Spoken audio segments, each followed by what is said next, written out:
초강대국 사이에서 그들은 결코 무릎 꿇지 않았습니다. 힘도 돈도 없던 시절 단 하나 버릴 수 없었던 것이 있었죠. 바로 사람이었습니다. 학자는 글자를 만들었고 백성은 목숨 걸고 나라를 일으켰습니다. 탱크보다 강한 근성, 전투기보다 빠른 통찰, 핵무기보다 정밀한 기록. 그 누구도 흉내낼 수 없는 이 힘은 오직 한 나라만이 가질 수 있었습니다. 그리고 조용히 그러나 정확하게 움직였죠. 국제사회는 뒤늦게 눈치챘습니다. 그들이 막으려 했던 진짜 강국은 핵탄두가 아닌 혼을 완성한 민족이라는 사실을요. 그 침묵의 무서움을 보여준 나라는 대한민국입니다. 지금부터 그 놀라운 현장 속으로 들어가 보시죠. 미국에서 날아온 충격적인 이야기. 바로 시작합니다. 그리고 지금 어디에서 시청하고 계신지 댓글로 남겨주세요. 여러분의 이야기도 듣고 싶습니다. 그 전에 잠깐 1초 만에 누를 수 있는 좋아요 버튼을 꾹 눌러주시면 영상 제작에 큰 힘이 됩니다. 그럼 바로 사연 시작하겠습니다. 안녕하세요. 제 이름은 허쉬니 켄트라고 합니다. 얼마 전까지만 해도 저는 워싱턴에서 협상의 달인이라고 불렸었고 백악관과 의회를 주무르며 미국의 이익을 위해 수많은 무역 협상 테이블을 승리로 이끌었죠. 저에게 협상이란 곧 전쟁이었습니다. 숫자는 칼이었으며 보이지 않는 압력은 저의 가장 강력한 무기였어요. 저는 오랫동안 진심이나 철학 같은 단어를 공허한 수사로만 여겨왔습니다. 세상의 모든 관계는 결국 이해관계에 기반한 교환일 뿐이라 믿었기 때문이에요. 그러나 한국이라는 나라와 마주하게 된 이후 제 생각은 서서히 흔들리기 시작했어요. 모든 것은 얼마 전 어느 궂은 밤 워싱턴의 한 집무실에서 마주하게 되었는데 제 상급자는 잔뜩 날이 선 표정으로 두꺼운 보고서 뭉치를 책상 위에 내던지더군요. 대한민국, 그 작은 나라가 문제였어요. 미국의 새로운 전기차 보조금 정책을 정면으로 비판하고 반도체와 철강 문제에서도 한치도 물러서지 않고 있다는 보고였습니다. 상급자의 눈에는 분노가 가득했죠. 안보 무임승차를 하는 나라가 이제는 경제까지 위협한다며 언짢아하는 모습이었어요. 하지만 저는 속으로 코웃음을 쳤습니다. 한국, 그 나라는 늘 미국의 보호 아래 성장한 나라 아니었나요? 수천 년의 세월 동안 강대국들 사이에서 눈치를 보며 살아남은 나라. 저에게 한국은 언제든 길들일 수 있는 쉬운 상대. 그 이상도 이하도 아니었어요. 상급자는 제게 임무를 주었습니다. 한국에 가서 버릇을 고쳐놓으라는 것이었죠. 관세 폭탄과 방위비 증액이라는 두 개의 칼을 손에 쥐어주며 한국이 다시는 미국에게 함부로 대들지 못하게 만들라고 지시했어요. 그날 밤 예상보다 늦게 퇴근해 지친 몸을 이끌고 집에 들어섰을 때였습니다. 현관문을 열자 거실에서 음악 소리가 흘러나왔고 그 안에서는 14살 된 딸아이가 얼굴에 땀이 송골송골 맺힌 채 춤을 추고 있었어요. 저로서는 도무지 의미를 알 수 없는 노랫말에 맞춰 온몸을 격렬하게 흔드는 동작이 반복됐습니다. 한쪽 벽에는 한국 아이돌의 포스터가 붙어 있었고 딸아이는 넷플릭스에서 본 한국 영화를 떠올리며 주인공 대사를 흉내내듯 제게 다가와 제잘거리기 시작했어요. 저는 딸아이를 바라보며 한동안 말이 나오지 않았습니다. 물론 제게 세상에서 가장 소중한 존재입니다. 춤을 추는 모습도 무언가에 빠져 눈을 반짝이는 모습도 분명 예뻤습니다. 하지만 그 눈빛 속에 담긴 낯선 언어와 정서가 점점 제 삶과 세계를 밀어내고 있다는 불안이 동시에 밀려왔어요. 이질감, 불편함, 그리고 설명할 수 없는 경계심이 마음 깊은 곳에서 차오르기 시작했죠. 제가 곧 실무차 방문하게 될 나라의 문화가 제가 가장 안심해야 할 제 집 안 깊숙한 곳까지 들어와 있다는 사실이 묘하게 거슬렸습니다.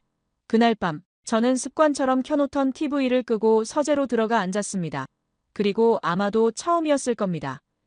감정이 아닌 분석의 시선으로, 경계가 아닌 이해를 향한 마음으로 한국이라는 나라를 진지하게 들여다보기 시작한 것은 말이에요.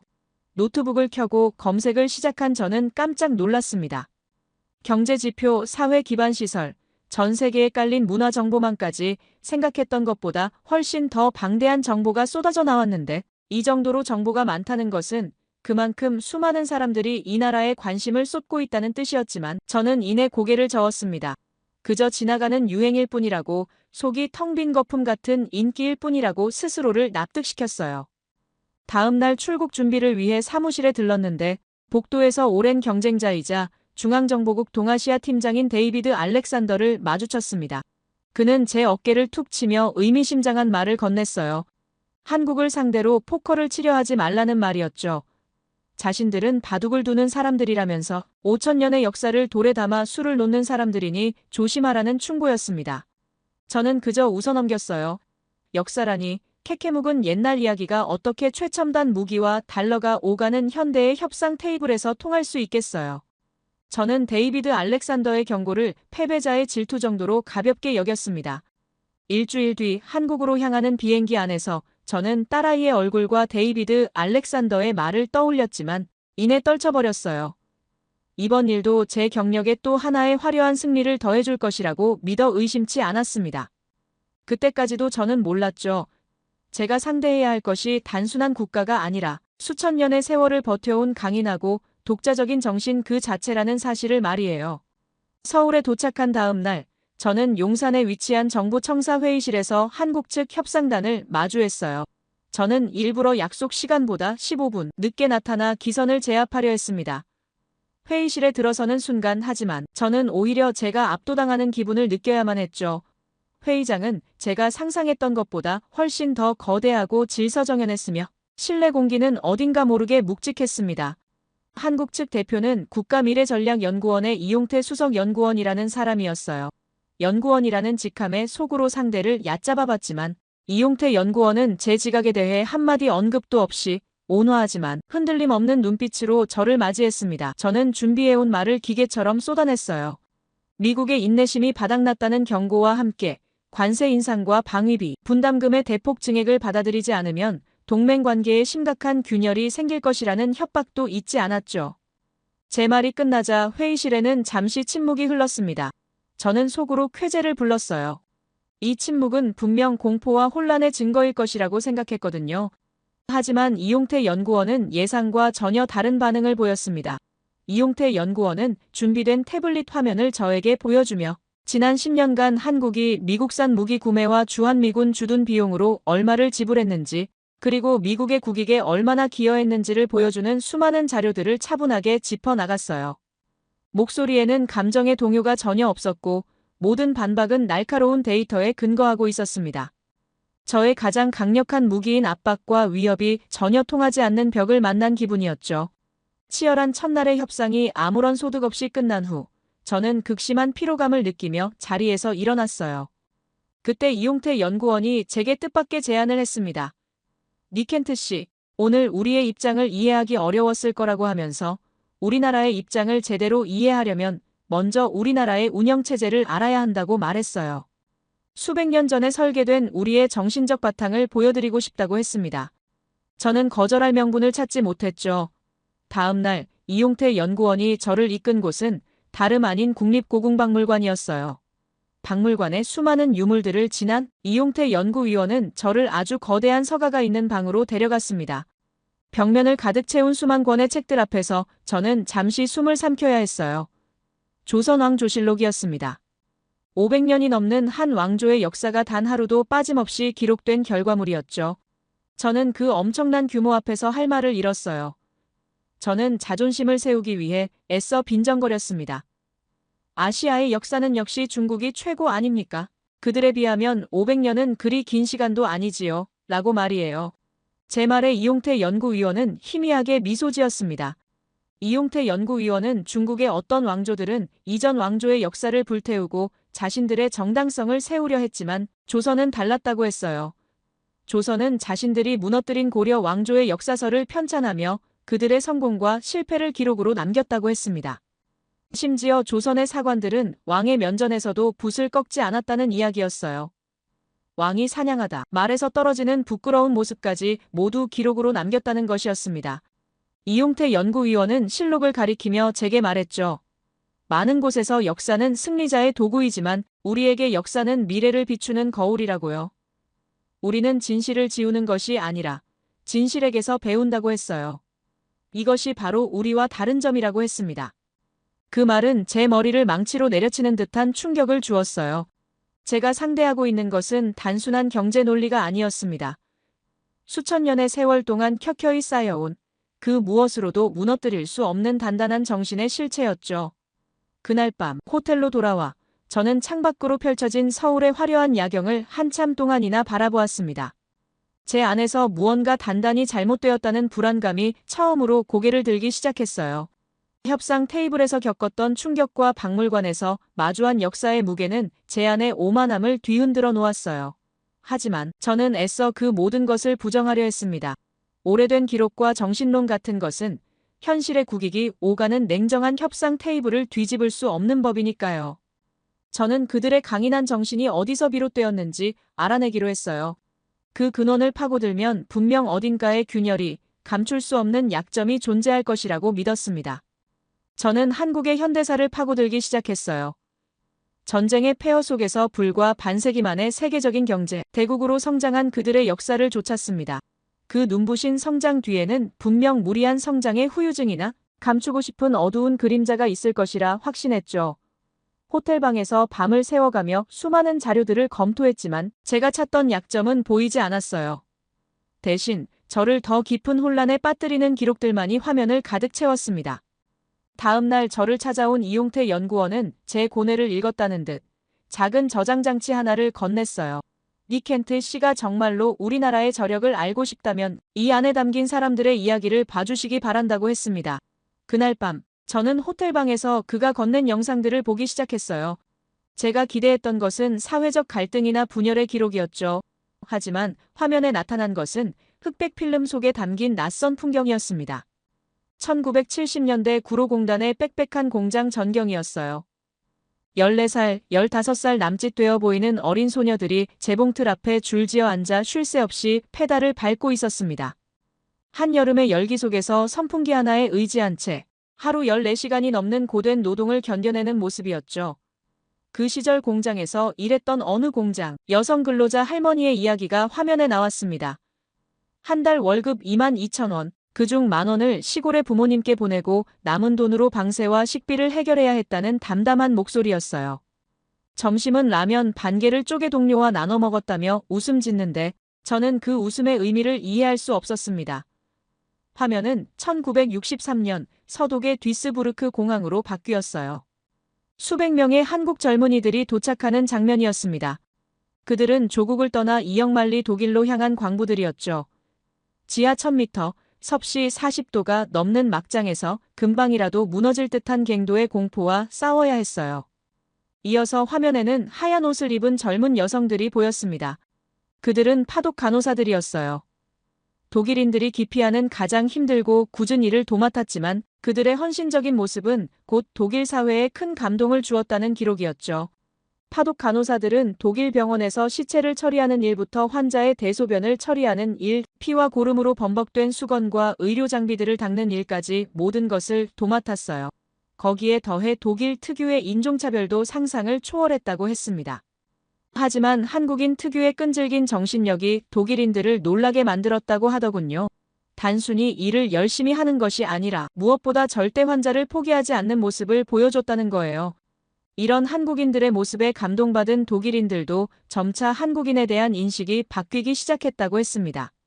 실제로 너무도 모범적인 한국 간호사들은 계약 기간이 끝났음에도 거의 전원이 독일의 요청으로 계약 연장을 하게 됐다고 하더군요. 제가 정말로 충격에 빠진 것은 그들이 목숨을 걸고 번 돈이 어디로 흘러갔는지를 알게 된 순간이었어요. 그들이 조국으로 보낸 외화는 총 1억 6천만 달러, 당시 한국 총수출액의 1%에 달하는 엄청난 금액이었습니다. 그 돈은 경부고속도로를 건설하고 포항제철소를 세우는 종잣돈이 되었죠. 저는 온몸에 전율이 흘렀어요.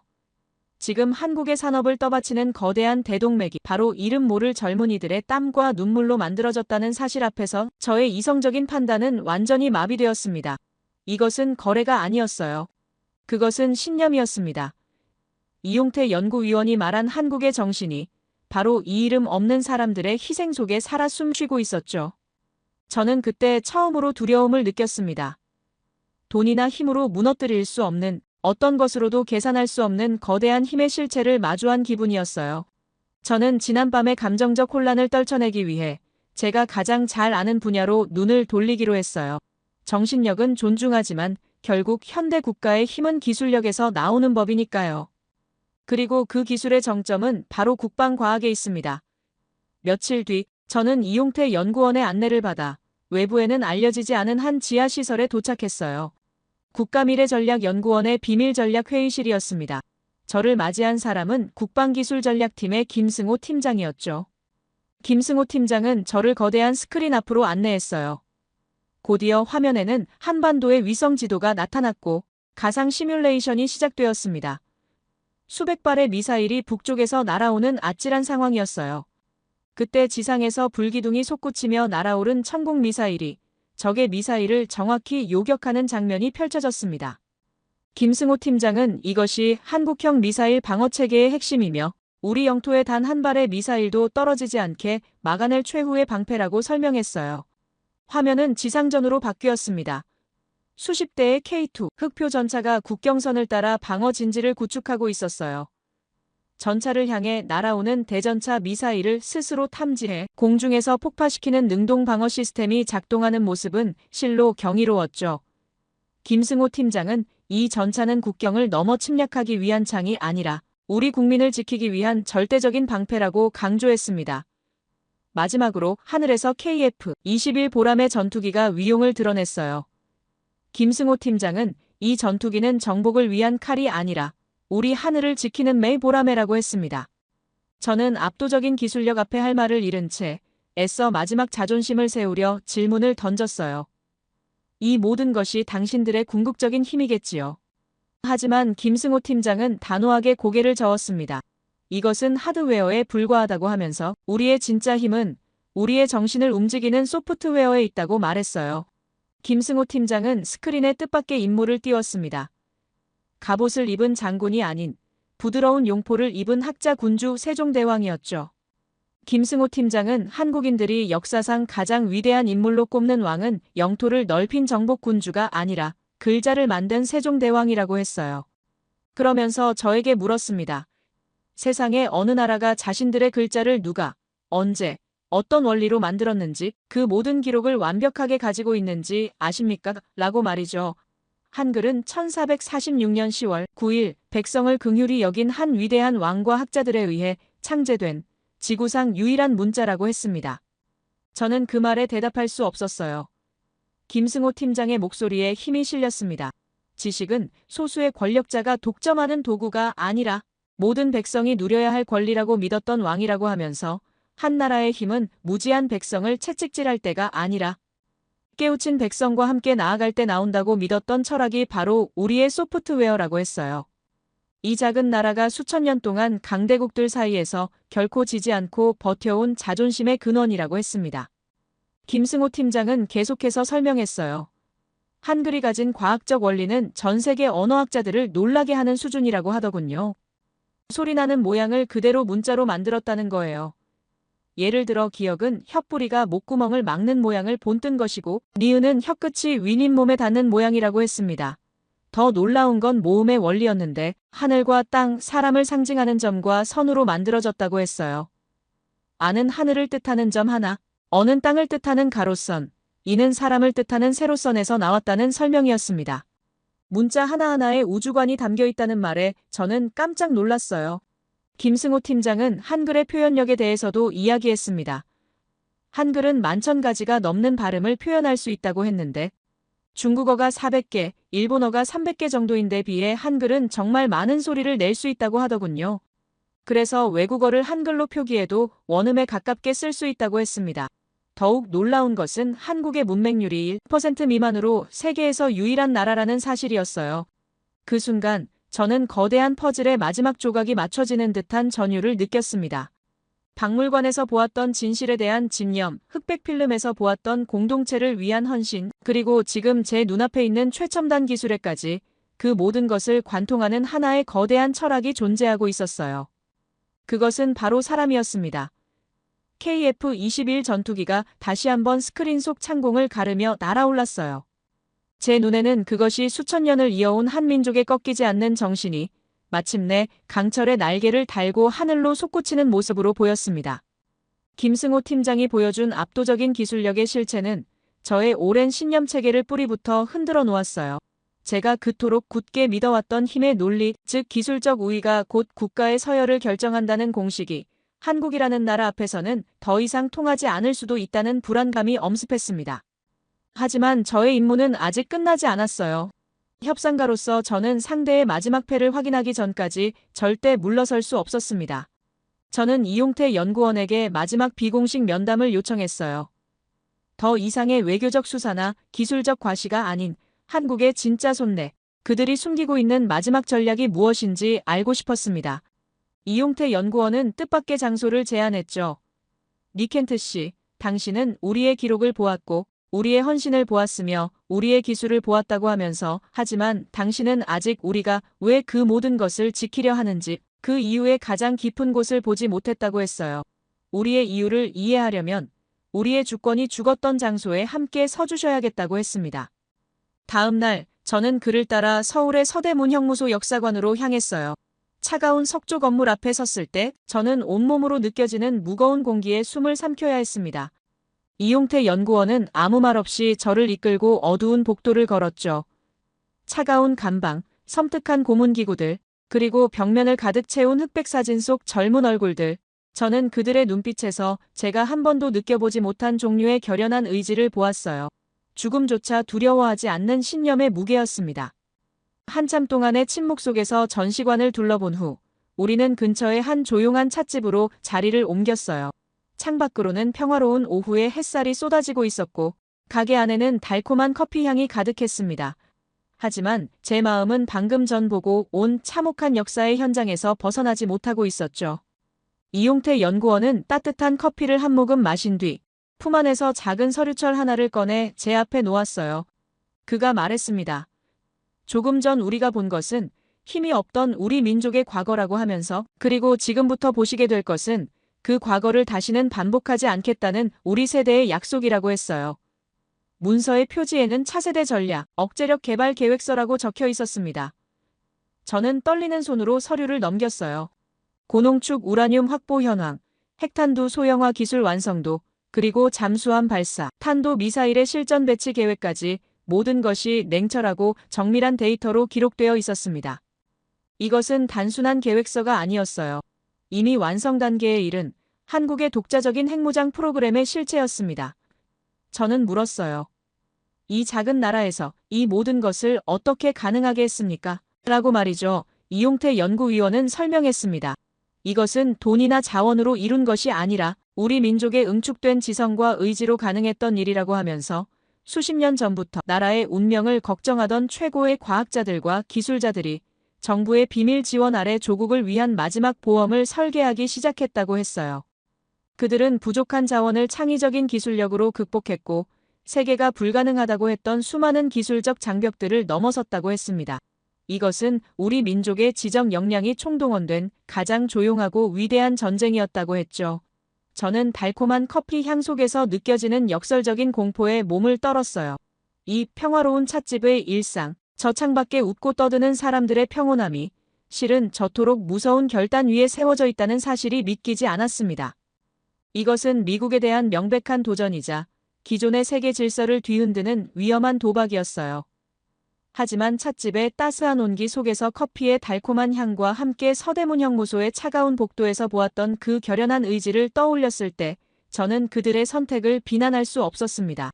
이것은 오만이나 과시가 아니었어요. 그것은 역사의 비극을 반복하지 않으려는 한 민족의 처절한 약속이었습니다. 현재 세대가 과거 세대의 고통에 바치는 가장 무거운 헌사였죠. 제가 가진 모든 협상 기술과 논리는 한 민족의 5,000년 역사와 한이 응축된 그들의 선택 앞에서 아무런 힘을 발휘하지 못했어요. 저는 협상에서 진 것이 아니었습니다. 저는 역사 앞에서 완전히 압도당한 것이었어요. 워싱턴으로 돌아오기 전날, 저는 이용태 연구위원과 마지막 인사를 나누었어요. 그는 제게 언젠가 협상가가 아닌 역사를 배우는 학생으로 한국을 다시 찾아달라는 말을 건넸습니다. 저는 그러겠노라 약속하며 비행기에 올랐죠. 귀국 다음 날 저는 백악관이 아닌 버지니아의 한 비밀 안가로 향했어요. 이 사안의 엄청난 파장을 고려해 국가안보보좌관은 극소수의 필수 인원만 소집한 비공식 긴급회의를 열었습니다. 창문 하나 없는 지하 회의실에는 저의 상급자를 비롯해 국무국방장관과 합참의장단 4사람만이 무거운 침묵 속에서 저를 기다리고 있었어요. 저는 단상 앞에 섰습니다. 두꺼운 공식 보고서 대신 제가 직접 정리한 몇 장의 핵심 자료만을 각자의 앞에 놓았죠. 그리고 조용히 하지만 단호한 목소리로 사실을 전달하기 시작했어요. 저는 감정을 완전히 배제한 채 제가 한국에서 확인한 사실들을 데이터와 기록에 근거하여 설명했습니다. 첫 번째 자료는 조선왕조실록과 한글에 담긴 진실을 숭상하고 사람을 존중하는 그들의 통치 철학이었어요. 두 번째 자료는 독일의 탄광과 병원에서 시작된 조국을 위해 모든 것을 바쳤던 이름 없는 영웅들의 헌신에 대한 기록이었습니다. 세 번째 자료는 K2 전차와 KF-21 전투기의 가상 시뮬레이션 결과였죠. 마지막으로 저는 네 번째 자료를 펼쳤어요. 그곳에는 한국의 핵탄두 소형화 기술 도면과 잠수함 발사탄도 미사일의 예상 타격 범위가 정밀하게 그려져 있었습니다. 자료 설명이 모두 끝나자 방 안에는 숨막히는 정적이 흘렀어요. 그 누구도 입을 열지 못했습니다. 저희 보고서에는 분노나 비난 혹은 감정적인 호소가 단 한 줄도 없었죠. 그저 담담하게 사실을 나열했을 뿐이에요. 하지만 그 사실들이 하나로 꿰어지는 순간 그것은 그 어떤 위협보다도 더 무서운 진실이 되어 회의실에 모인 미국 최고 권력자들의 심장을 짓누르고 있었습니다. 그들의 행동은 비이성적인 도발이 아니라 자신들의 역사와 철학에 근거한 지극히 합리적인 귀결이라는 것이 제 보고의 결론이었어요.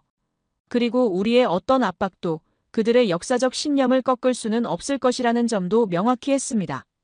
더 나아가 저는 이렇게 덧붙였어요. 한국은 이제 더 이상 우리의 보호를 받는 약소국이 아니라 독자적인 생존 능력을 갖춘 강국이 되었다고 말이죠. 그들의 기술력과 정신력은 우리가 상상했던 수준을 훨씬 뛰어넘고 있다고 했습니다. 특히 한글이라는 문자 체계를 통해 확인한 그들의 철학적 깊이는 놀라운 수준이었어요. 모든 백성이 글을 읽고 쓸 수 있게 만든 세종대왕의 정신이 지금도 그 나라 구석구석에 살아 숨쉬고 있다고 보고했습니다. 조선왕조실록이 보여주는 진실에 대한 집착, 파독 광부와 간호사들의 희생정신, 그리고 현재의 첨단 방어 시스템까지 모든 것이 하나의 일관된 철학 위에 서 있다고 설명했죠. 저는 또한 한국의 지정학적 위치와 역사적 경험을 고려할 때 그들의 선택이 충분히 이해할 만하다고 덧붙였어요. 중국의 부상과 북한의 핵위협, 그리고 미국 정책의 불확실성을 고려할 때 한국으로서는 독자적인 억제력을 확보하는 것이 합리적인 판단이라고 분석했습니다. 더욱이 그들이 개발한 기술의 수준을 볼 때 이것은 단순한 허세나 협상 카드가 아니라 실제로 구현 가능한 현실이라고 평가했어요. 그날 회의의 결론이 어떻게 났는지는 이제 저에게 아무런 의미가 없습니다. 저는 제 역할을 다 마쳤습니다. 아니, 어쩌면 그날 제 진짜 임무는 애초에 다른 것이었는지도 몰라요. 저는 상대의 힘을 측정하러 갔지만 오히려 그 힘의 뿌리를 정면으로 마주했고 깊이 이해하게 되었습니다. 정보를 수집하고 분석하러 간 자리에서 정작 제 내면의 편견과 오만을 돌아보게 될 줄은 그 누구도 예상하지 못했을 겁니다. 한국은 더 이상 과거의 그 나라가 아닙니다. 그들은 수천 년을 버텨낸 역사와 공동체적 지혜를 세계 최첨단의 기술력과 조화롭게 융합해낸 보기 드문 나라입니다. 인간미를 잃지 않으면서도 냉철하게 체계를 설계하고 전통을 잊지 않으면서도 미래를 향해 거침없이 나아가는 나라. 그 모든 것의 중심엔 사람이 있었습니다. 이기심보다 연대, 논리보다 정, 거래보다 진심을 우선시하는 사람들이요. 저는 굴복시키기 위해 갔던 나라에서 오히려 제 자존심이 무너지는 깊은 감동을 받고 돌아왔어요. 한국은 누구에게 보여주기 위한 강국이 아니라 스스로 증명해온 강국이었습니다. 그리고 그런 나라야말로 진짜 두려운 나라, 진짜 위대한 나라라는 걸 저는 직접 눈으로 확인했죠. 앞으로 미국과 한국의 관계가 어떻게 전개될지는 정치인들과 외교 전략가들이 고민해야 할 문제일 것입니다. 그러나 단 한 가지, 저는 단호하게 말할 수 있습니다. 한국은 더 이상 설명을 필요로 하는 나라가 아닙니다. 이제는 경청해야 하는 나라, 배워야 하는 나라, 그리고 언젠가는 존경해야 할 나라입니다. 부디 두 나라가 서로의 다름을 인정하고 존중하며 진정한 동반자로 함께 나아가기를 바랍니다. 제 이야기를 끝까지 들어주셔서 감사합니다. 모두 안녕히 계세요. 오늘의 사연 어떻게 들으셨나요? 작은 나라라고만 여겼던 그곳이 조용히 그리고 단단하게 자신만의 길을 걸어왔다는 사실이 새삼 놀랍고 또 감동적이었습니다. 그 누구도 흉내낼 수 없는 철학, 역사를 통해 배운 겸손, 그리고 미래를 향한 담대한 시선까지 우리가 놓치고 있던 진짜 힘은 어쩌면 기술이나 무기가 아니라 자기 자신을 정확히 아는 힘이 아니었을까 생각하게 되네요. 이야기를 듣다 보면 어느 한쪽이 옳고 그르다기보단 우리가 서로를 바라보는 시선이 더 중요해지는 순간들이 있죠. 지금 이 시점에서 우리는 어떤 나라를 만들고 싶은 걸까요? 그리고 이 변화의 흐름 속에서 어떤 마음으로 세상을 바라보고 살아가야 할까요? 여러분의 생각을 아래 댓글에 남겨주세요. 강대국들 사이에서 발칵 뒤집어졌습니다. 바다 깊은 곳에서 침묵하며 세상을 바꾼 거대한 힘이 있는데 핵잠수함이라는 궁극의 전략 무기를 둘러싼 세계 패권의 지형도가 하루아침에 뒤바뀌었습니다. 한 민족의 불굴의 의지가 만들어낸 핵폭탄급 성과가 지구촌 전체를 뒤흔들고 있다고 하는데요. 역사의 물줄기를 바꾼 그 장엄한 순간의 증인이 전하는 생생한 증언과 함께 운명을 스스로 개척한 위대한 이야기가 시작됩니다. 그 놀라운 현장 속으로 들어가 보시죠. 미국에서 날아온 충격적인 이야기 지금 시작합니다. 그리고 어디에서 듣고 계신지 아래 댓글에 나눠주세요. 그 전에 잠깐 1초 만에 누를 수 있는 좋아요 버튼을 꾹 눌러주시면 영상 제작에 큰 힘이 됩니다. 그럼 바로 사연 시작하겠습니다. 안녕하세요. 저는 사라 밀러라고 합니다. 미국 국방부 산하 아시아 전략실에서 선임 분석관으로 일하고 있어요. 예일대학교에서 국제안보학을 전공하며 강대국 간의 힘의 균형과 핵억제 이론을 깊이 연구했습니다. 특히 냉전 시대부터 현재까지 아시아 태평양 지역의 군사 전략 변화를 11년간 분석해왔죠. 그런데 지난주 일어난 일은 정말 충격적이었는데 그 이유는 한미 정상회담 이후 발표된 워싱턴 선언이 펜타곤 전체를 발칵 뒤집어 놓았거든요. 미국의 전략 핵잠수함이 한국 항구에 정기적으로 입항한다는 내용이 포함되면서 국방부 내부에서는 연일 경론이 벌어지고 있습니다.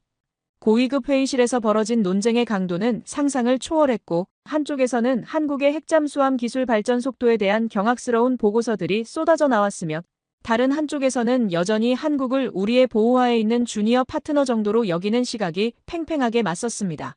특히 놀라운 건 유럽에서 들려오는 소식들이었는데 핀란드가 한국산 포탄 대량 수입을 결정했다는 뉴스, 나토 내부에서 한국 무기 체계에 대한 재평가 작업이 진행되고 있다는 비밀 정보까지 이 모든 것들이 한국이라는 나라에 대한 근본적인 의문을 불러일으켰어요. 제가 받은 임무는 명확했습니다. 한국의 핵잠수함 기술력을 직접 현장에서 파헤쳐보고 객관적인 평가 보고서를 작성하는 것이었어요. 사실 저는 이 임무를 받을 때까지만 해도 별로 기대하지 않았습니다. 한때는 세계 조선업을 이끌었던 나라지만 첨단 군사기술 분야에서는 아직 우리의 도움이 필요한 수준이라고 생각했거든요. 하지만 출국 준비를 하면서 검토한 자료들은 제 예상을 뛰어넘는 내용들로 가득했어요. 한국이 독자 개발한 도산 안창호급 잠수함의 성능 지표들, 세계가 인정한 K9 자주포의 실전 데이터들, 그리고 무엇보다 놀라운 건 이 모든 기술들이 외부의 도움 없이 순수하게 한국 기술진들의 손으로 만들어졌다는 사실이었습니다. 동료들은 여전히 회의적이었는데요. 아시아 국가들의 기술력 과시는 늘 있던 일이고 실제 성능은 평균 수준일 거라는 시각이 지배적이었죠. 하지만 제 마음 한편에서는 묘한 기대감이 싹트고 있었습니다. 과연 한국이 우리가 모르는 사이에 어떤 비밀스러운 기술적 도약을 이뤄낸 것일까요? 무엇보다 궁금했던 건 한국 특유의 저력이었어요. 전쟁의 폐허에서 일어나 세계 정복자급 경제대국으로 성장한 그 근거 있는 자신감의 원천. 그리고 최첨단 군사기술 분야에서도 그런 민족의 혼이 발휘되고 있는 것인지 직접 확인하고 싶었습니다. 인천행 비행기에 오르면서도 저는 여전히 분석가로서의 객관성을 유지하려고 노력했어요. 하지만 가슴 깊은 곳에서는 이번 출장이 단순한 기술 검증을 넘어서는 역사적 쾌거를 목격하는 순간이 될지도 모른다는 예감이 들었습니다. 과연 한국의 핵잠수함 기술과 그 뒤에 숨겨진 진짜 실력은 어느 정도일지 이 모든 의문들을 파헤쳐보기 위한 여정이 드디어 시작되었죠. 인천국제공항에서 서울로 향하는 동안 저는 이미 다음 단계를 계획하고 있었습니다. 대우조선해양에 대한 사전 조사가 필요했거든요. 예일 대학교에서 배운 정보 수집 방법론을 떠올리며 체계적인 접근이 필요하다고 판단했어요. 공항에서 이동한 뒤 자료 정리를 하기 위해 서울 시내의 한 카페에 자리를 잡았는데 정말 놀라웠습니다. 오후 2시임에도 불구하고 카페는 사람들로 가득했지만 도서관처럼 조용했어요. 노트북을 펼친 직장인들과 학생들이 각자의 일에 몰두하고 있었고 은은한 커피 향이 공간 전체를 감싸고 있었습니다. 이런 공동의식과 질서의식이 정말 인상적이었어요. 노트북을 펼친 뒤 대우조선해양에 대한 자료를 검색하기 시작했는데 결과가 상상을 초월했습니다. 현재는 한화오션으로 회사명이 바뀌었고 HD현대중공업, 삼성중공업과 함께 한국조선업계 빅3로 불린다는 사실부터 충격적이었어요. 무엇보다 놀라운 건 한국이 세계에서 5번째 잠수함 수출국이라는 점이었습니다. 더 깊이 파고들수록 경악스러운 사실들이 쏟아져 나왔는데 장보고급 잠수함부터 시작해서 손원 1급, 그리고 최신형 도산 안창호급까지 모두 이곳에서 건조되었다는 정보였습니다. 특히 도산 안창호급은 3,000톤급으로 국내 최대 규모라고 하더군요. 이 모든 기술들이 순수하게 한국의 독자 기술로 만들어졌다는 사실이 믿기지 않았어요. 카페에서 작업하면서 또 한 번 느낀 건 한국 사회의 놀라운 집중력이었습니다. 주변 사람들 모두가 자신의 일에 완전히 몰입해 있었고 불필요한 소음 하나 없이 각자의 목표를 향해 달려가고 있었어요. 이런 문화적 DNA가 바로 한국의 기술 발전을 이끌어온 원동력이 아닐까 하는 생각이 들었습니다. 거제도에 위치한 한화오션의 규모에 대한 자료를 보며 더욱 놀랐어요. 경상남도 거제시라는 섬 지역에 이런 거대한 조선소가 있다는 사실 자체가 경이로웠습니다. 미국이라면 동부나 서부 해안의 대도시 근처에 위치했을 텐데 한국은 최적의 지리적 조건을 찾아 섬까지 개발했다는 점이 인상 깊었어요. 저녁이 되어 호텔로 돌아가는 길에서 KTX 예매를 완료했습니다. 내일 아침 일찍 부산으로 가서 거제도까지 이동하는 일정이었어요. KTX 예약 시스템의 편리함과 정확성도 놀라웠지만 무엇보다 기대되는 건 내일 직접 목격할 한국의 조선 기술이었습니다. 호텔 객실에서 마지막 자료 정리를 하며 생각에 잠겼어요. 한국이 불과 몇십 년 만에 세계 최고 수준의 조선 강국으로 성장했다는 사실, 그리고 그 과정에서 축적된 기술력이 이제 첨단 군사 분야까지 확장되고 있다는 현실이 정말 경이로웠습니다. 특히 인상 깊었던 건 한국인들의 체계적이고 효율적인 사고방식이었는데 카페에서 본 집중력, 도시 인프라의 정밀함, 그리고 기술 발전의 속도까지 모든 것이 하나의 철학으로 연결되어 있다는 느낌이었습니다. 이런 민족성이 과연 군사, 기술 분야에서는 어떤 결과를 만들어낼까요? 다음 날 KTX를 타고 부산으로 향하는 동안 창밖 풍경을 바라보며 마지막 점검을 했습니다. 시속 300km로 달리는 기차의 정확성과 안정성, 그리고 스쳐 지나가는 아름다운 국토의 모습이 한국이라는 나라의 잠재력을 상징하는 것 같았어요. 과연 거제도에서는 어떤 놀라운 광경이 저를 기다리고 있을까요? 미국 국방부 분석관으로서 객관성을 유지해야겠지만 가슴 한편에서는 이미 기대감이 커져가고 있었습니다. 거제도에 도착한 순간부터 모든 것이 예상을 뛰어넘었는데 한화오션 정문 앞에서 저를 맞이한 사람은 유혁준 중령이었어요. 해군 제복을 입은 그의 첫인상은 조용하지만 강인한 카리스마가 느껴지는 군인이었습니다. 완벽한 영어 실력으로 간단한 인사를 나눈 후 그가 안내한 곳은 정말 상상을 초월하는 세계였어요. 한화오션이 HD현대중공업, 삼성중공업과 함께 한국조선업계 빅3라는 사실부터 놀라웠지만 더 충격적인 건 이곳에서 만들어진 잠수함들의 목록이었습니다. 장보고급부터 손원 1급, 그리고 최신형 도산 안창호급까지 모든 것이 한국의 독자 기술로 만들어졌다는 설명을 들으며 가슴이 두근거렸어요. 유혁준 중령이 저를 안내한 첫 번째 장소는 도산 안창호급 잠수함이 정박해 있는 독이었습니다. 거대한 검은 선체가 물 위에 떠 있는 모습을 본 순간 저는 말문이 막혔어요. 길이 83.5m, 폭 9.6m, 수중 배수량 3,700톤이라는 수치만으로도 충분히 압도적이었지만 실제로 보는 위용은 상상을 초월했습니다. 가장 충격적이었던 건 이 잠수함이 세계에서 8번째로 3,000톤급 이상 잠수함을 독자 개발한 나라의 작품이라는 사실이었어요.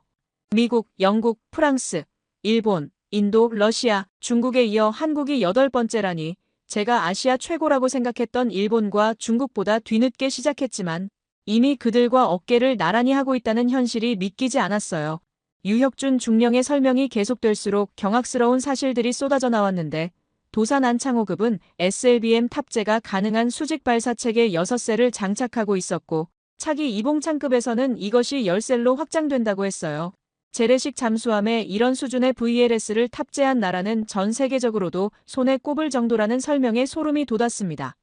잠수함 내부로 들어갔을 때 받은 충격은 더욱 컸어요. 압축수형 ATP 어뢰 발사관이라는 최첨단 시스템이 탑재되어 있었고 이것은 영국의 아스투트급 잠수함에도 사용되는 기술이라고 했습니다. 한국이 영국과 같은 수준의 기술을 보유하고 있다는 사실이 정말 믿어지지 않았어요. 소나 체계에 대한 설명을 들으며 더욱 당황스러워졌습니다. 국내 최초로 모든 소나 체계를 독자 개발했다는 것도 놀라웠지만 독일제 소나 체계 대비 표적수가 2배 이상 향상되었다는 성능 데이터에는 정말 할 말을 잃었어요. 제가 기술 선진국이라고 여겼던 독일을 뛰어넘는 성능이라니요. 가장 경이로웠던 건 정숙성 부분이었습니다. 국내 개발된 음향 무반향 코팅 체계가 적용되어 기존 장보고급이나 손원 1급보다 훨씬 조용하다는 설명을 들었어요. 심지어 재래식 잠수함으로는 세계 최고 기록인 3주간 연속 자망이 가능하다는 사실에는 정말 경악을 금할 수 없었습니다. 유혁준 중령은 차분한 목소리로 이 모든 기술들이 외부의 도움 없이 순수하게 한국 기술진들의 손으로 만들어졌다고 강조했어요. 독일의 기술 협력으로 시작된 장보고급이나 손원 1급과는 달리 도산 안창호급은 설계부터 건조까지 완전히 한국의 독자 기술이라는 설명에 머릿속이 하얘졌습니다. 제어실에서 본 각종 디스플레이와 통제 시스템들은 미국의 최신 버지니아급 잠수함에서나 볼 수 있는 수준이었어요. 자동화된 표적 추적 시스템과 어뢰, 유도 시스템, 그리고 무엇보다 네이벌 쉴드 ICMS라는 전투 체계까지 모든 것이 완벽하게 통합되어 있었습니다. 특히 놀라운 건 승조원이 50명에 불과하다는 점이었어요. 일본의 소류급 잠수함이 65명인 것과 비교하면 훨씬 효율적인 운용이 가능하다는 의미였죠. 이런 자동화 수준과 시스템, 통합 능력은 정말 세계 최고 수준이라고 밖에 할 수 없었습니다. VLS에서 발사되는 현무포 SLBM 현무에 대한 설명을 들으며 마지막 충격을 받았어요. 한국이 세계에서 7번째로 SLBM 잠수함 발사에 성공한 나라라는 사실, 그리고 이 미사일이 수중에서 발사되어 목표 지점에 정확히 명중했다는 실험 결과까지 모든 것이 현실이라는 게 믿기지 않았습니다. 유혁준 중령과 함께 잠수함을 나오며 마지막으로 들은 이야기가 가장 인상 깊었어요. 이 모든 기술이 단순한 무기가 아니라 한국의 생존과 미래를 위한 필수적인 방어 수단이라는 것이었습니다. 그의 눈빛에서 느껴지는 확신과 자부심이 정말 강렬했어요. 그 순간 저는 깨달았습니다. 제가 지금까지 가지고 있던 한국에 대한 모든 인식이 완전히 틀렸다는 것을. 이들은 더 이상 기술을 배우는 나라가 아니라 기술을 선도하는 나라였고 심지어 일부 분야에서는 우리 미국을 앞서가고 있었던 거예요. 과연 이것이 정말 현실일까요? 아직도 믿기지 않는 마음이 더 컸습니다. 잠수함 견학을 마친 후 유혁준 중령이 저를 회의실로 안내했습니다. 깔끔하게 정돈된 공간에는 여러 연구원들과 기술자들이 모여 있었어요. 그 중에서도 가장 인상 깊었던 분은 나이가 지긋하신 노연구원이었습니다. 그분의 눈빛에는 오랜 세월의 무게와 함께 뜨거운 열정이 동시에 느껴졌어요. 회의가 시작되자 저는 가장 궁금했던 점을 질문했습니다. 정말 놀라운 기술력이에요. 하지만 솔직히 의문이 드는 게 있어요. 한국은 독일이나 일본처럼 오랜 기술 축적 기간이 없었잖아요. 어떻게 이렇게 짧은 시간에 이런 수준까지 올 수 있었나요? 제 질문에 회의실이 잠시 조용해졌어요. 그때 그 노연구원이 조용히 입을 열었습니다. 좋은 질문이네요. 밀러 분석관님, 우리에게는 다른 나라들이 갖지 못한 특별한 게 있어요. 그분이 책상 서랍에서 낡은 흑백 사진 한 장을 꺼내셨습니다. 이걸 보시죠. 이분이 제 아버지입니다. 젊은 군인이 수류탄을 들고 서 있는 모습이었어요. 1950년 6.25 전쟁 당시 22살이었죠. 그때 우리에게는 제대로 된 무기가 없었어요. 북한군 소련제 탱크가 밀려올 때 우리 병사들은 거의 맨몸으로 맞섰거든요. 그분의 목소리가 떨리기 시작했어요. 아버지는 그날 수류탄을 들고 전차에 뛰어들었습니다. 목숨은 건졌지만 오른손 5손가락을 모두 잃었어요. 미술대학생이었던 아버지가 붓을 쥐던 그 손을 잃은 거죠. 그분의 눈에 이슬이 맺혔습니다. 하지만 포기하지 않으셨어요. 왼손으로 다시 시작하셨죠. 저는 더 깊이 알고 싶어서 질문했어요. 그런 개인적인 경험이 기술 개발과 어떤 연관이 있나요? 그러자 다른 연구원이 거들었습니다. 바로 그거예요. 우리는 절박함에서 시작했거든요. 다시는 무기가 없어서 당하지 않겠다는 마음 말이에요. 유혁준 중령이 설명을 이어갔어요. 우리 한국인들은 모래 아래서도 금을 캐낼 줄 아는 민족입니다. 자원이 없다고요?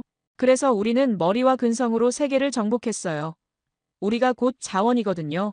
그의 목소리에는 강한 자부심이 느껴졌습니다. 제가 다시 물었어요. 하지만 선진국들도 우수한 인재와 기술력을 가지고 있잖아요. 한국만의 차별점이 뭐라고 생각하세요? 그러자 한 젊은 연구원이 대답했습니다. 기술은 배울 수 있지만 한과 흥이 섞인 그 열정만큼은 쉽게 배울 수 없다고 생각해요. 선진국들이 기술은 앞설 수 있어도 그 감성과 끈기만큼은 따라오기 어렵거든요. 그리고 상황이 어려울수록 한국 사람은 더 똘똘 뭉쳐요. 그게 우리한테는 깊이 박혀 있는 말 그대로 DNA 같은 거예요. IMF도 코로나도 그런 건 그냥 이겨내는 게 당연하다고 생각하니까요. 그냥 해내는 민족이에요. 회의실 전체에 뜨거운 에너지가 흘렀어요. 이런 열정은 정말 다른 나라에서는 보기 힘든 것이었어요. 저는 마지막으로 물었습니다. 그렇다면 앞으로도 이런 성장이 계속 가능하다고 보시나요? 유혁준 중령이 자신있게 대답했어요. 우리는 인적 자원이 풍부해요. 똑똑하고 열정적인 사람들이 정말 많거든요. 하지만 무엇보다 중요한 건 포기하지 않는 정신이에요. 남들이 불가능하다고 할 때 우리는 오히려 더 흥미를 느끼거든요. 노연구원이 마지막 말씀을 하셨어요. 우리가 개발한 이 기술들은 단순한 무기가 아닙니다. 대한민국의 꿈이자 우리 모두의 의지예요. 다시는 무기가 없어서 당하지 않겠다는 약속이거든요. 그분의 진심이 제 마음을 울렸습니다. 그날 회의실에서 느낀 건 정말 특별했어요. 이들의 기술력은 단순히 돈이나 시설에서 나온 게 아니라 한 민족의 불굴의 의지에서 나온 거였고, 이런 정신력과 창의성을 가진 나라라면 정말 어떤 것도 해낼 수 있겠다는 확신이 들었습니다. 회의가 끝난 후 유혁준 중령이 저를 특별한 브리핑룸으로 안내했습니다. 대형 스크린이 설치된 현대적인 공간이었는데 그는 한국 방산 수출 현황에 대한 자료를 보여주겠다고 했습니다. 첫 번째 화면에 나타난 숫자를 보는 순간 저는 깜짝 놀랐어요. 스크린에는 2023년 한국 방산 수출액 170억 달러라는 숫자가 크게 표시되어 있었습니다. 역대 최대치라는 설명과 함께 전년 대비 급증한 그래프가 보였어요. 저는 도저히 믿을 수 없어서 이 수치가 정말 정확한지 질문했습니다. 유혁준 중령이 다음 슬라이드를 보여주며 구체적인 수출 국가들을 설명했어요. 폴란드가 K9 자주포 수백 대를 주문했고, 핀란드가 풍산 포탄을 대량 구매했으며 루마니아와 이집트까지 줄을 서고 있다는 내용이었습니다. 저는 당황스러워서 이런 나라들이 왜 한국 무기를 선택했는지 물었어요.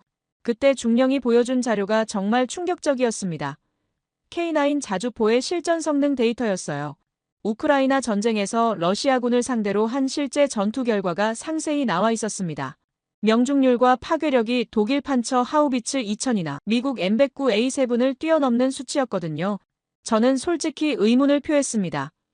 지금까지 아시아 무기 기술의 최고봉은 일본이고 중국이 그 뒤를 따르는 줄 알았다고 말이에요. 그런데 한국이 이렇게 앞선다는 게 정말 믿어지지 않는다고 했습니다. 중령은 미소를 지으며 더 구체적인 자료를 보여주었는데 스크린에 나타난 비교 차트는 정말 놀라웠습니다. 극한 환경 테스트 결과에서 한국 무기들이 압도적인 성능을 보여주고 있었어요. 핀란드의 영하 40도 추위에서도 이집트의 45도 더위에서도 안정적으로 작동한다는 데이터였습니다. 반면 다른 나라 무기들은 환경에 따라 성능 저하가 심했어요. 가장 충격적이었던 건 유럽 국가들의 평가 보고서였는데요. 나토 회원국들이 한국 무기에 대해 작성한 공식 문서들이 스크린에 표시되었고, 폴란드 국방부는 K9을 최고의 자주포라고 평가했는데 핀란드는 풍산 포탄을 신의 포탄이라고 불렀다는 내용이었습니다. 저는 더욱 놀라서 질문했어요. 유럽이 한국에 이렇게 의존하고 있다는 게 정말 현실인지 말이에요. 전통적으로 독일이나 프랑스 무기를 선호했던 유럽 국가들이 갑자기 한국을 선택한다는 게 이해가 안 된다고 했습니다. 중령이 보여준 다음 자료는 더욱 설득력이 있었어요. MRSI 기술 시연 영상이었습니다. 6발의 포탄이 서로 다른 궤도로 발사되어 정확히 같은 시간에 60km 떨어진 목표물에 명중하는 모습이었어요. 이런 기술을 보유한 나라는 전 세계에서 몇 개국뿐이라는 설명을 들었습니다. 마지막으로 본 자료는 정말 결정적이었는데 한국 방산 기업들이 세계 각국에서 받은 수주 계약서들이었어요. 앞으로 몇 년간 수조 원 규모의 주문이 이미 확정되어 있다는 것이었습니다. 이제 전 세계 전장에서 메이드 인 코리아 무기를 보는 게 당연해졌다는 현실이 믿기지 않았어요. 중령은 마지막으로 한국 무기의 철학에 대해 설명했습니다.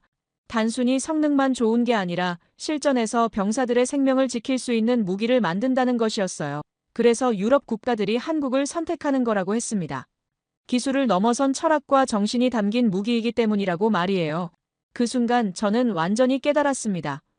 제가 알고 있던 아시아 무기 기술의 서열이 완전히 바뀌었다는 것을, 그리고 한국이 이미 세계 최고 수준에 도달했다는 현실을 말이에요. 더 이상 의심할 여지가 없었습니다.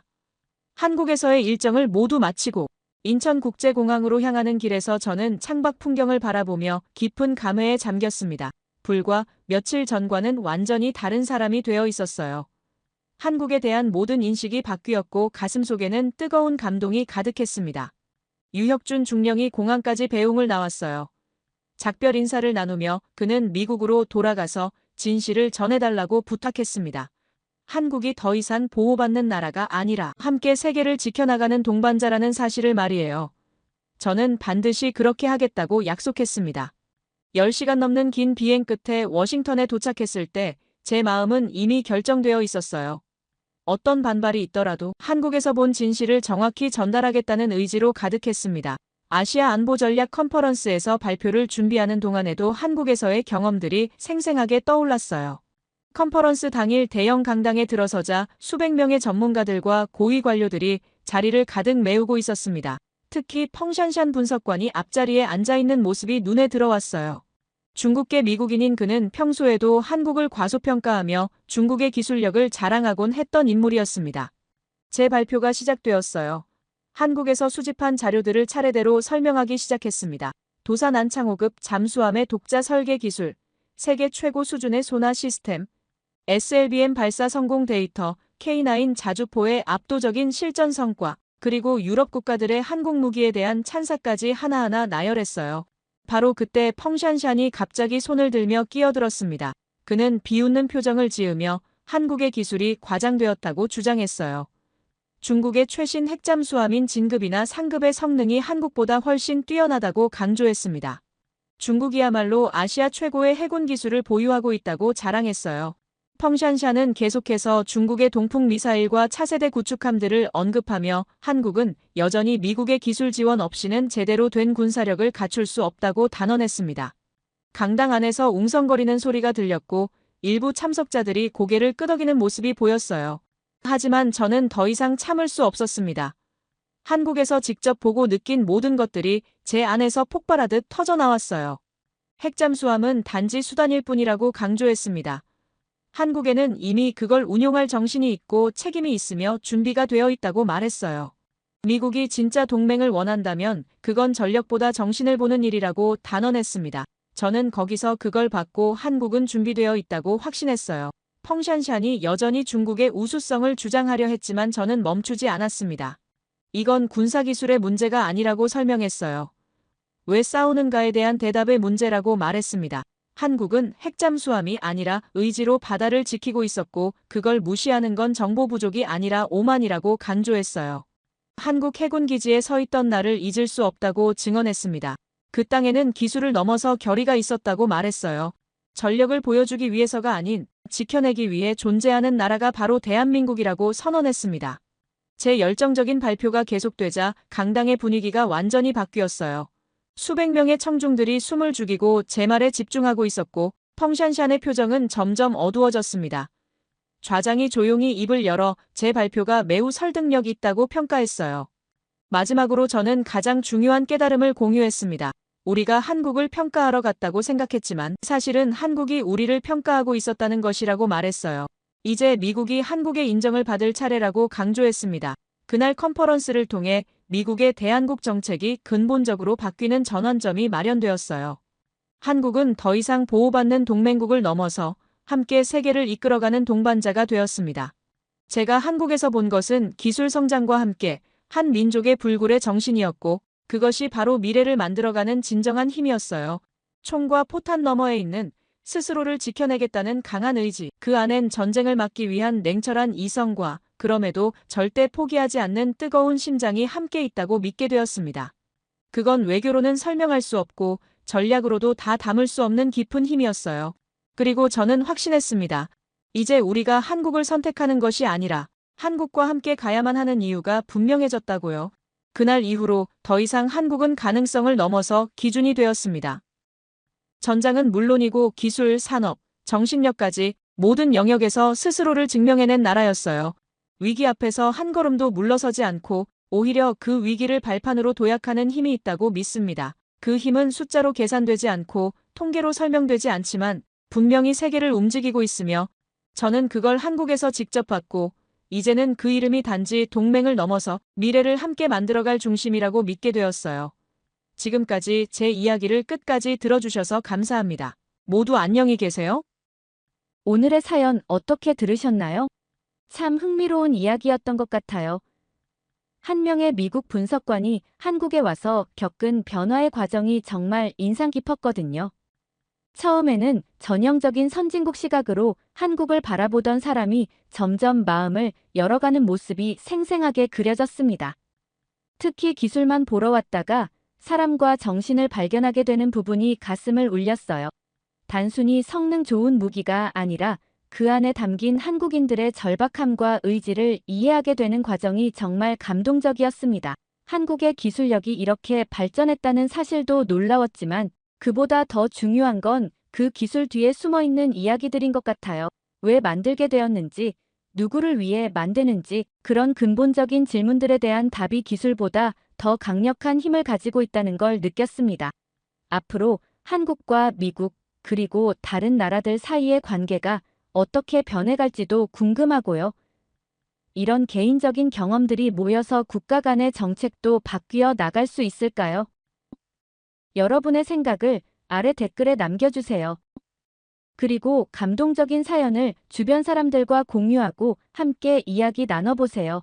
마지막으로 1초밖에 걸리지 않는 구독과 좋아요, 알림 설정은 영상 제작에 큰 힘이 됩니다.